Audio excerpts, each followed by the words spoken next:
Japan, an island nation that was completely closed to the outside world for over 200 years.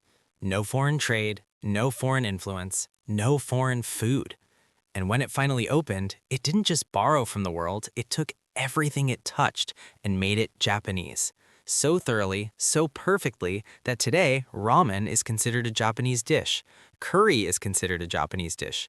Even tempura, the most iconic fried food in Japan, was invented by Portuguese sailors who got lost at sea.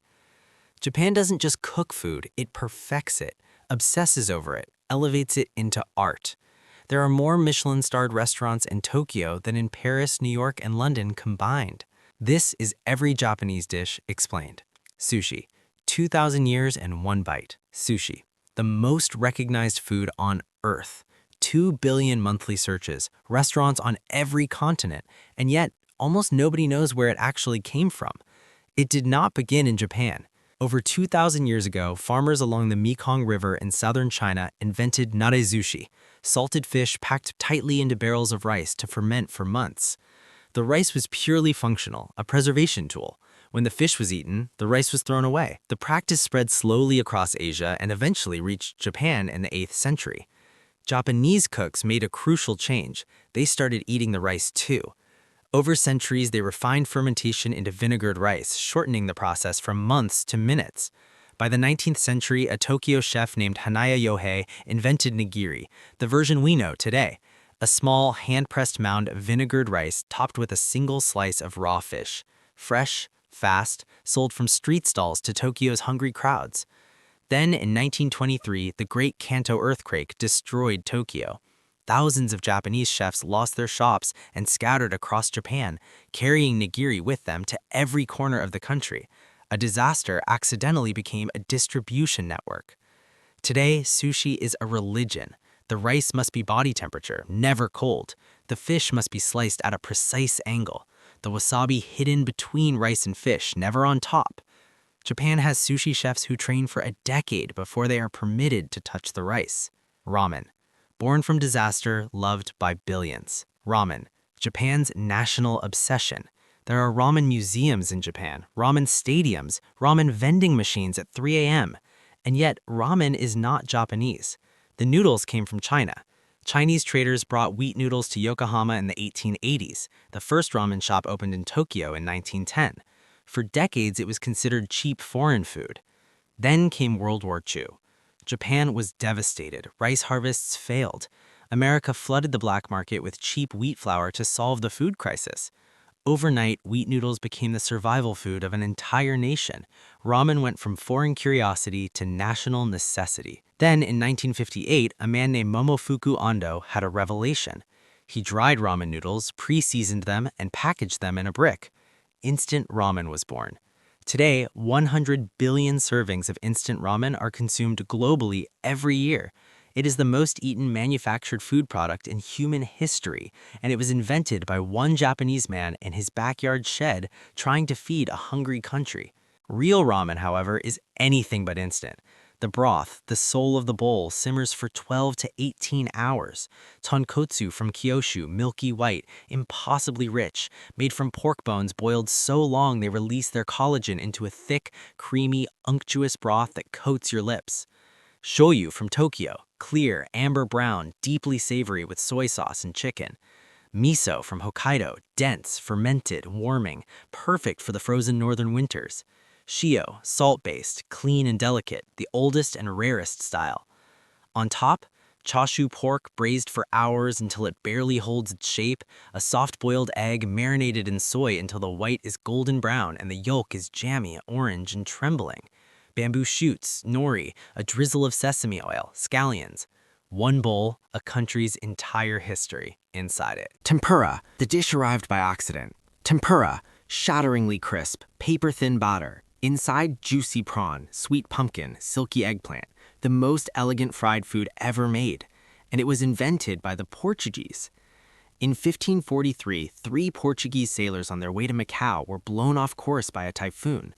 They landed on the southern island of Tanegashima, the first Europeans ever to set foot in Japan. They brought guns, they brought tobacco, and they brought a dish called peixinhos da horta, green beans battered in flour and fried during the Catholic fasting periods called Ember Days, in Latin, quattuor anni tempora. The Japanese heard that Latin phrase and called the dish tempura.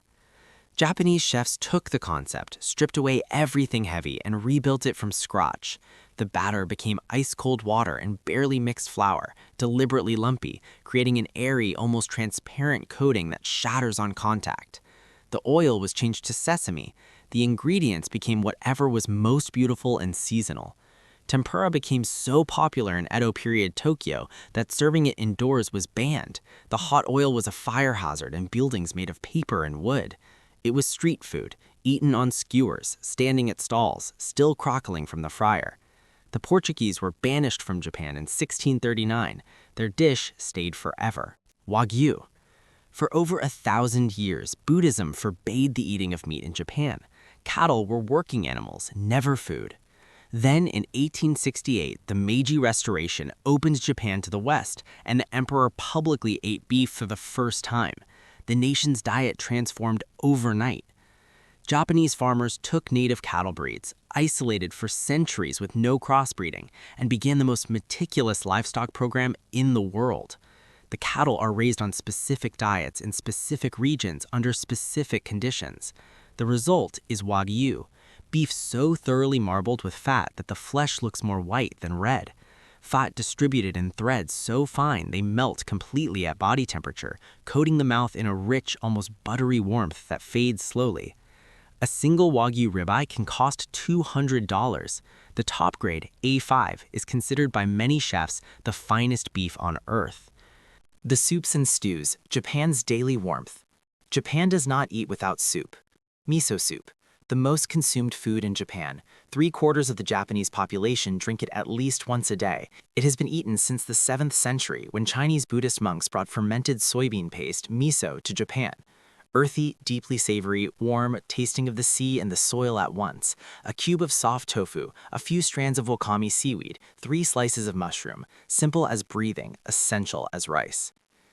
Tonkatsu, not a soup but a stew in its spirit. Breaded pork cutlet, golden and crunchy on the outside, juicy and tender inside, served with a dark, sweet, tangy Worcestershire-based sauce and a mound of finely shredded raw cabbage. It was invented during the Meiji era when Japan first began eating pork, inspired by the European schnitzel, but transformed so completely it became its own thing. Today, it is one of the most ordered dishes in Japan. The everyday, Japan's food philosophy. Japan eats differently from the rest of the world. Onigiri, a triangle of rice packed firmly by hand, wrapped in a sheet of crisp nori, filled with pickled plum, salted salmon, or tuna mayo. The nori crackles when you bite through it. The rice is dense and satisfying. The filling hits in the center like a surprise. It is Japan's sandwich, sold at every convenience store, every train station, every corner of every city. Eaten on the move in 30 seconds, standing over a bin. Gyoza, dumplings, brought from China, perfected in Japan. Thin, pleated wrappers crimped by hand, filled with pork, cabbage, garlic, and ginger, then pan-fried on one side until the bottom forms a lacquered, crackling golden crust, then steamed closed with a splosh of water. Crispy underneath, tender on top, juicy inside. Eaten with a dipping sauce of soy, rice vinegar, and chili oil. Impossible to stop at one. Japanese curry, the most surprising dish in Japan. Curry is not Japanese. It arrived from India via Britain during the Meiji era when Japanese Royal Navy officers brought curry powder to Japan. The Japanese Navy adopted it to fight beriberi, a vitamin deficiency disease. Then they made it their own, adding carrots, potatoes, and onions, thickening it into a dark, almost black, mildly sweet, and deeply savory gravy, served over white rice, topped with a fried pork cutlet. Today, it is one of the most eaten dishes in Japan. Not Indian, not British, purely Japanese. Wagashi and street food. Japan after dark. Japan's street food is its truest poetry. Takoyaki, Osaka, 1930s.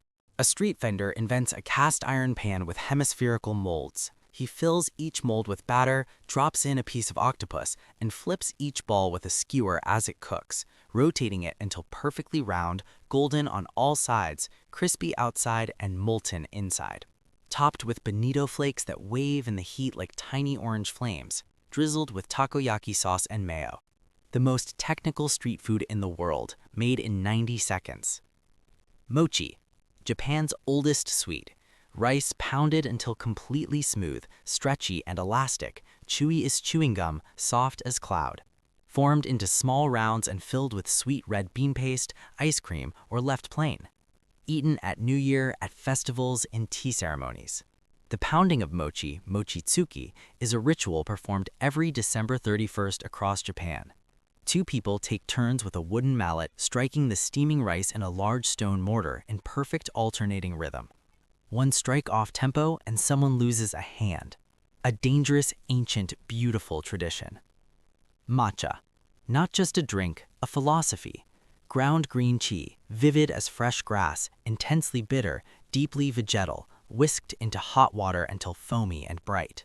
Used in everything: ice cream, chocolate, cake, ramen, cocktails. But in its purest form, a ceramic bowl, a bamboo whisk, 3 grams of powder, and total silence, matcha is the center of the Japanese tea ceremony. A ritual of mindfulness performed for 500 years, unchanged. Japan is a country that turned limitation into mastery. Centuries of isolation forced Japanese chefs to work with what they had: rice, fish, vegetables, sea, mountain, season. No room for waste, no tolerance for imprecision. Everything that reached Japan from the outside world, Chinese noodles, Portuguese frying, British curry, American wheat, was taken apart, rebuilt, and made better than the original. The Japanese word for this philosophy is shokunin, the artisan. A sushi chef who trains for 10 years before touching fish. A ramen master who adjusts his broth every single day.